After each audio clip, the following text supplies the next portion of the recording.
Il va y avoir du monde en terrasse à partir d'aujourd'hui.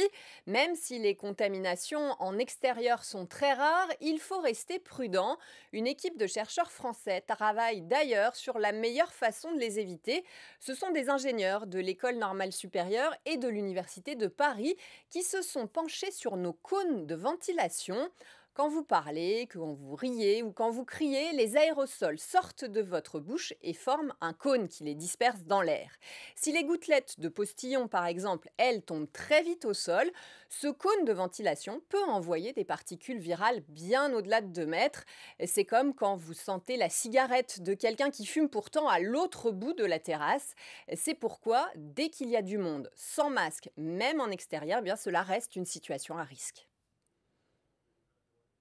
Pour limiter les risques, ces chercheurs préconisent de ne pas rester 10 heures sans bouger sa chaise de position, de garder son masque quand on ne mange pas ou quand on ne boit pas, mais surtout pour eux, il faut au maximum casser le sillage des aérosols. Ils les ont simulés dans leur laboratoire avec de la carboglace, c'est ce qui fait de la fumée par exemple dans les spectacles de magie, et ce qu'ils ont vu, c'est que par exemple un jour comme aujourd'hui, avec du vent, de la pluie, nos cônes de ventilation sont très vite brisés, même pas besoin des 2 mètres de distance.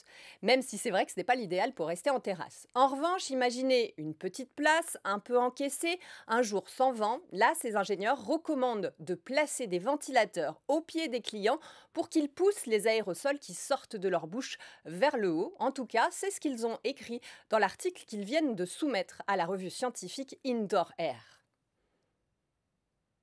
Moins il y a de clients, moins il y a de risques d'avoir un super contaminateur asymptomatique à la terrasse. Mais pour leur professeur, Bruno Andreotti, physicien à l'Université de Paris, il faut plus se poser la question de la ventilation. Ce qui l'agace le plus, c'est la pose de plexiglas sans réflexion sur l'aération des pièces. Ils peuvent en effet devenir de véritables pièges à virus qui exposent encore plus les clients. À l'extérieur, le volume d'air est tel que les choses sont beaucoup moins risquées, près de 20 fois moins selon une estimation du ministère de la Santé japonais. Mais il ne faut pas se croire complètement à l'abri non plus pour pouvoir vraiment trinquer à notre santé en terrasse tout l'été.